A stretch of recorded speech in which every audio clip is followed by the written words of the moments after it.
حضرت کعب بن عجرہ رضی اللہ تعالیٰ عنہ سے روایت ہے، نبی کریم صلی اللہ علیہ وسلم نے ارشاد فرمایا کہ ممبر کے قریب ہو جاؤ، ہم سب ممبر کے قریب ہو جائے۔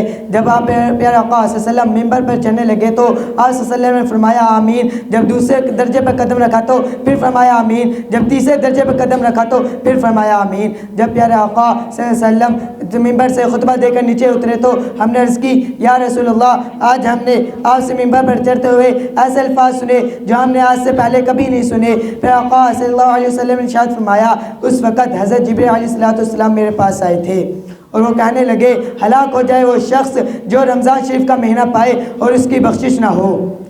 پھر میں نے کہا آمین۔ پھر حضرت جبرائیل علیہ السلام نے کہا، ہلاک ہو جائے وہ شخص جو آپ کا نام سنے پھر بھی آپ کی طرف درود شریف نہ بھیجے۔ میں نے کہا آمین۔ پھر حضرت جبرائیل علیہ السلام نے فرمایا، ہلاک ہو جائے وہ شخص جس کے والدین یا ان میں سے کوئی بڑھاپے کو چلا جاوے اور ان کی خدمت کر کے جنت نہ کما لے۔ میں نے کہا آمین۔ اس حدیث شریف میں حضرت جبرائیل علیہ السلام نے 3 بدعائیں فرمائی ہیں اور حضور اقدس صلی اللہ علیہ وسلم نے آمین فرمائی۔ اول تو حضرت جبرائیل علیہ السلام جیسے مقرب فرشتے کی بدعائی کیا کم تھی، پھر حضور اقدس صلی اللہ علیہ وسلم کے آمین نے جتنی سخت بنا دی وہ ظاہر ہے۔ اللہ ہی اپنے فضل و کرم سے ہمیں تینوں چیزوں سے بچنے کی توفیق عطا فرمائے اور ہمیں اسے محفوظ رکھے، ورنہ ہماری ہلاکت میں کوئی تردد نہیں۔ اول وہ شخص جس کے لیے بدعا کی گئی وہ ہے جس پر رمضان شریف گزر جائے اس کی بخشش نہ ہو، یعنی رمضان شریف جیسا خیر برکت کا زمانہ بھی وہ غفلت اور معاصی میں گزر جائے کہ رمضان شریف میں اللہ جل شانہ کی رحمت بارش کی طرح برستی ہے کہ رمضان شریف میں بھی وہ اپنی بدعمالیوں اور کوتاہیوں کی وجہ سے مغفرت سے محروم رہ جائے، اور اس کی مغفرت کے لیے کون سا برکت ہوگا اور اس کی ہلاکت میں کوئی تردد نہیں۔ حضرت ابو ہریرہ رضی اللہ تعالی عنہ سے روایت ہے کہ نبی کریم صلی اللہ علیہ وسلم نے فرمایا، رمضان شریف کے بارے میں میری امت کو 5 چیزیں مخصوص ہیں جو پہلی امتوں کو نہیں ملی۔ پیارے آقا صلی اللہ علیہ وسلم نے فرمایا، اول وہ یہ کہ ان کے منہ کی بدبو اللہ تعالیٰ کے نزدیک مشک سے بھی زیادہ پسندیدہ ہوتی ہے۔ جب وہ جو پورے دن اللہ تعالیٰ کے لیے بھوکا پیاسا رہتا ہے تو ان کے منہ میں ایک بدبو سی پیدا ہوتی ہے جو اللہ تعالیٰ کے نزدیک مشک سے زیادہ پسندیدہ ہے۔ اللہ تعالیٰ کو وہ بدبو بہت محبوب ہے، اللہ تعالیٰ اسے بہت پیار کرتا ہے۔ دوسری یہ دعا ہے یہ کہ ان کے لیے دریا کی مچھلی تک دعا کرتی ہے اور افطار کے وقت تک کرتی رہتی ہیں۔ نمبر 3، جنت ہر روز ان کے لیے راستہ کی جاتی ہے۔ پھر ایک تعالیٰ شرم فرماتے ہیں کہ نیک ہے میرے قریب ہیں میرے نیک بندے جو دنیا کی مشقتیں اپنے اوپر پھینک کے تیری طرف آوے۔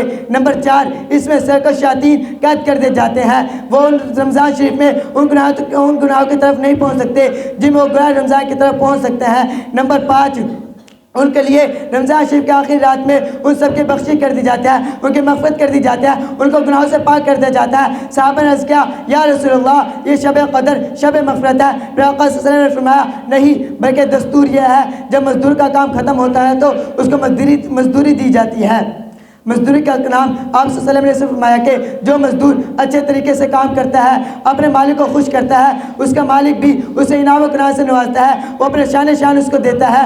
پھر اللہ تو مالکوں کا مالک ہے، وہ بادشاہ کو بادشاہ ہے، وہ سلطانوں کا سلطان ہے۔ آپ اندازہ لگائیں جب ہم اسے راضی کریں گے تو اللہ تعالیٰ ہمیں کتنا نوازے گا۔ ہماری دنیا بھی بنے گی، آخرت بھی بنے گی، دونوں چیزوں میں ہم کامیاب ہوں گے جب اگر ہم اللہ کو کامیاب کریں گے۔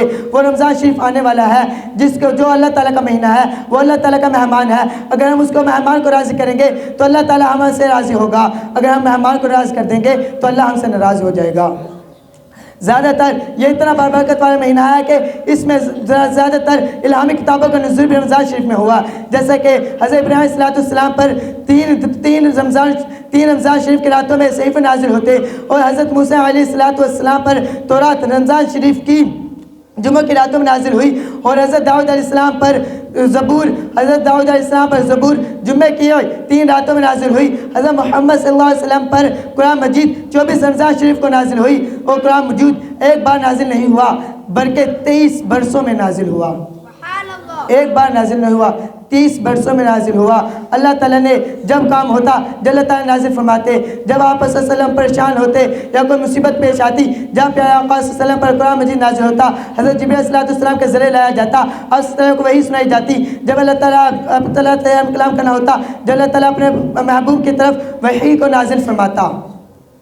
دوسرا وہ شخص جس کے لیے دعا کی گئی وہ ہے جس کے سامنے نبی کریم صلی اللہ علیہ وسلم کا ذکر مبارک ہو، وہ آپ صلی اللہ علیہ وسلم پر درود نہ پڑھے۔ اور بھی بہت سے روایات میں یہ مضمون وارد ہوا ہے۔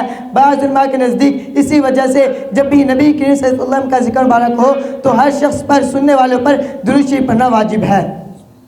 اور جس شخص نبی صلی اللہ علیہ وسلم کا تذکرہ سنے اور آپ صلی اللہ علیہ وسلم پر درود شریف نہ بھیجے، بعض احادیث میں اس شخص کو شقی اور بخیل تر لوگوں میں شمار کیا گیا ہے۔ نیز جفاکار، جنت کا راستہ بھولنے والا، جہنم میں داخل کرنے والا اور بددین تک فرمایا ہے۔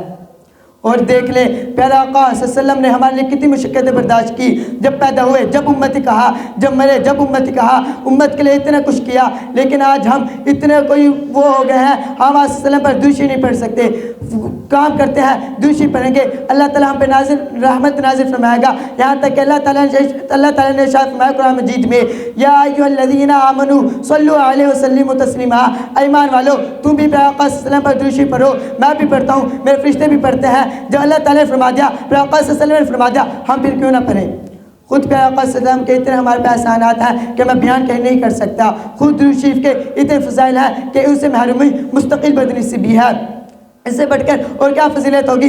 جو شخص نبی کریم صلی اللہ علیہ وسلم پر ایک مرتبہ درود شریف پڑھتا ہے، اللہ تعالیٰ اس پر 10 بار رحمت نازل فرماتا ہے اور اس کو گناہوں سے پاک فرماتا ہے، اس کو معاف فرماتا ہے، اس کے درجات کو بلند فرماتا ہے اور احد پہاڑ کے برابر ثواب کا ملنا ہے۔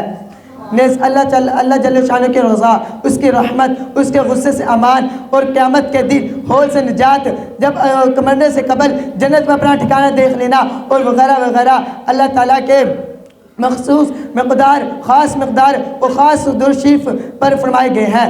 اگر آج میں آپ صلی اللہ علیہ وسلم پر درود نہ پڑھے، اس میں ہماری کم ظرفی ہے، اس کا آپ صلی اللہ علیہ وسلم کو کوئی اثر میں نہیں ہوگا۔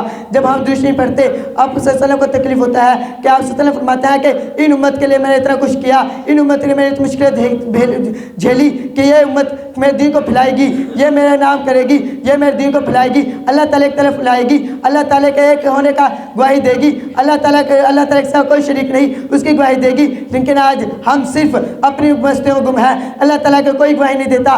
اب آج ایسے بندے ہو گئے ہیں کہ کسی شخص نے اب مجلس سے گھومتے ہیں، وہ پوچھتے ہیں کہ کسی شخص سے کیا کہ آپ صلی اللہ علیہ وسلم کا نام کیا ہے؟ اس شخص کو آپ صلی اللہ علیہ وسلم کا نام نہیں آیا، آپ پیارے آقا صلی اللہ علیہ وسلم کا نام نہیں آیا۔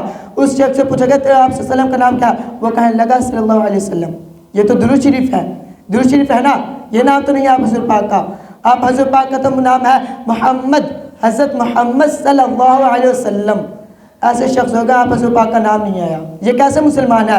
بس نام سے مسلمان نہیں ہونا، ان پہ عمل بھی کرنا ہے۔ مسلمان وہ ہے جو آپ صلی اللہ علیہ وسلم کی سنت و عمل کرے، آپ حضور پاک کے کہنے کو مانے، آپ حضور پاک کے راستے پہ چلے، نماز پڑھے، زکوٰۃ دے، صدقات دے، اللہ تعالیٰ کا حکم ہے ان کو مانے، وہ ہے مسلمان۔ یہ نہیں اپنے مستوں میں گم ہے، کہہ دے میں مسلمان ہوں، یہ ہو گیا، یہ نہیں مسلمان کا نام نہیں ہے۔ مسلمان کا نام ہے دوسروں کو تبلیغ کرنا، دوسروں کو نیکی دعوت دینا، گمراہیوں سے بچنا۔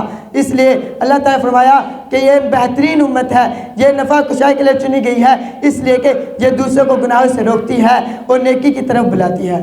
اس لیے پھر آقا صلی اللہ علیہ وسلم نے فرمایا جب ہم خود نیکی میں لگ جائیں گے، گناہ سے کون بچائے گا؟ گناہ سے کوئی نہیں۔ گناہوں میں پڑ گئے ہیں، اگر کوئی گناہ کر رہا ہے تو اس کو دیکھتے ہیں تو اسے روکے، اگر رونے کی ہمت نہیں تو اسے ہاتھ سے کر سکتے ہیں، ہاتھ سے روکے، اگر وہ بھی نہیں تو زبان سے برا کہیں، اگر یہ بھی ہمت نہیں ہوتی تو دل میں برا سمجھے، یہ بھی ایک نیکی ہے۔ لیکن آج ہم وہ بھی نہیں کرتے، دیکھتے ہیں چل ٹھیک ہے، ہو رہا ہے ہونے دے، ہمیں کون سا کچھ جاتا ہے؟ گناہ ہے، گناہ کو روکنا چاہیے۔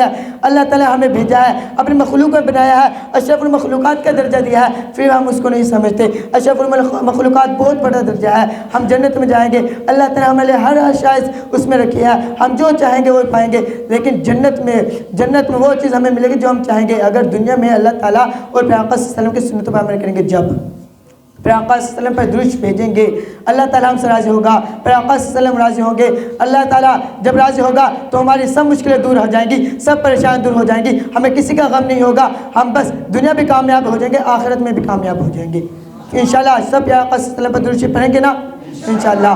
تیسرا وہ شخص جس کے لیے دعا کی گئی وہ ہے جس کے والدین جن میں سے کوئی بڑھاپے کو چلا جاوے اور اس کی اتنی خدمت نہ کرے کہ وہ جنت کا مستحق ہو جائے۔ بہت سے روایات میں یہ مضمون وارد ہوا ہے کہ ایک صحابی نے کیا یا رسول اللہ میرے ماں باپ کا مجھ پر کیا حق ہے؟ پھر آقا صلی اللہ علیہ وسلم نے فرمایا یا تیرے ماں باپ تیری جنت ہے یا تیری دوزخ ہے۔ اب آپ خود اندازہ لگا لیں ماں باپ کی کتنی شان پر آقا صلی اللہ علیہ وسلم نے بتلا دی ہے۔ اگر کوئی شخص ان کی خدمت نہ کرے کہیں ان کو ناراض کرے، ان کی بددعا لے تو سیدھا جہنم میں جائے گا، اس سے اللہ تعالیٰ نہیں پوچھے گا۔ جب ماں باپ کا ایک آنسو گرتا ہے تو اللہ تعالیٰ کا عرش ہل جاتا ہے۔ اتنی سخت وعید فرمائی، جب اللہ تعالیٰ کا عرش ہل جاتا ہے، اللہ تعالیٰ پوچھتا ہے یہ کیا ہوا؟ جب کوئی فرشتہ کہتے ہیں کہ ایک بیٹے نے اپنی ماں کا دل دکھایا، اپنے باپ کا دل دکھایا ہے، یہ کیا جنت میں جائے گا؟ کبھی نہیں جائے گا۔ ماں کی دعا اتنی وہ جنت میں لے جاتی ہے، ماں کی دعا سدھی۔ آپ نے ابھی بچے سے سنا ہے کہ حضرت موسیٰ کا واقعہ، اس کی ماں نے اس کو دعا دی کہ وہ تجھے اللہ تعالیٰ قرب نصیب کرے۔ حضرت موسیٰ علیہ السلام کو کسائی تھا، اسے کیا پتا، لیکن ماں کی دعا سے اسے اللہ تعالیٰ کا قرب نصیب ہوا۔ کتنے موسیٰ کلیم ہے اللہ تعالیٰ کے، کلیم اللہ میں شمار ہے، بہت بڑے وہ اللہ تعالیٰ کے کلیم جو اللہ تعالیٰ سے ہم کلام ہوتے تھے، آج اس کی ہم ماں باپ کی خدمت کرے کر کس اونچے درجے پہ جا سکتے ہیں۔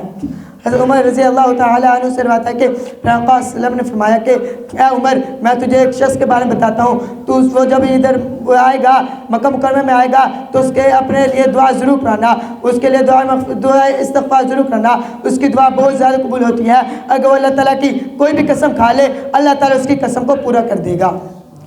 حضرت عمر نے پوچھا یا رسول اللہ وہ کون ہے؟ حضرت محمد صلی اللہ علیہ وسلم فرمایا یمن شہر ہے، اس میں ایک اویس غنی رہتا ہے، وہ اپنی ماں کی بہت خدمت کرتا ہے، اس کی ماں اس سے بہت زیادہ راضی ہے، اللہ بھی اس سے راضی ہے، جو بھی وہ کہے گا اللہ تعالیٰ اس کی بات کو پورا کرنے پر قادر ہے۔ اگر وہ شخص ادھر حج یا عمرہ کرنے کو آئے تو میری نصیحت کو یاد رکھنا، اس کو ضرور اپنے دعا کے لیے کہنا، استغفار کے لیے کہنا۔ جب حضرت پاک کی یہ بات سنی تو عمر جب بھی حج یا عمرے کے لیے جاتے تو جو بھی خلیل ادھر وہ آیا تھا جلسہ، اس میں ضرور پوچھتے کیا تم میں سے کوئی کرن قبیلے سے آیا ہے، کوئی اویس کرنی سے آیا ہے؟ تو بتاتے نہیں آیا۔ ہر سال کتنے سال حضرت عمر کو لگ گئے، ایک سال کرن سے قبیلہ آیا، حضرت عمر عزت اللہ سے ان کے پاس گئے، پوچھا کیا تمہیں ایک اویس کرنی ہے؟ ایک شخص کھڑا ہوا، عرض کرنے لگا میں ہوں۔ حضرت عمر رضی اللہ عنہ نے فرمایا کیا تم پر برس کے نشان تھے جو ختم ہو گئے ہیں؟ اس نے کہا ہاں۔ اس نے کہا کیا تمہاری ایک ماں ہے؟ اس نے کہا ہاں میری والدہ ہے۔ حضرت عمر رضی اللہ تعالیٰ عنہ نے فرمایا کہ اے شخص میرے دعا فرما، میرے دعا استغفار فرما۔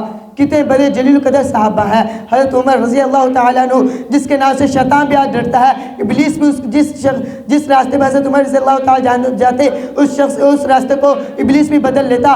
وہ شخص اس شخص کے دعا کرا لیا ہے، کتنی بڑی اس کا درجہ ہے، جو ماں باپ کی خدمت کرتا ہے اس کا بہت بڑا درجہ چلا جاتا ہے جو ہماری حیثیت سے اوپر ہے۔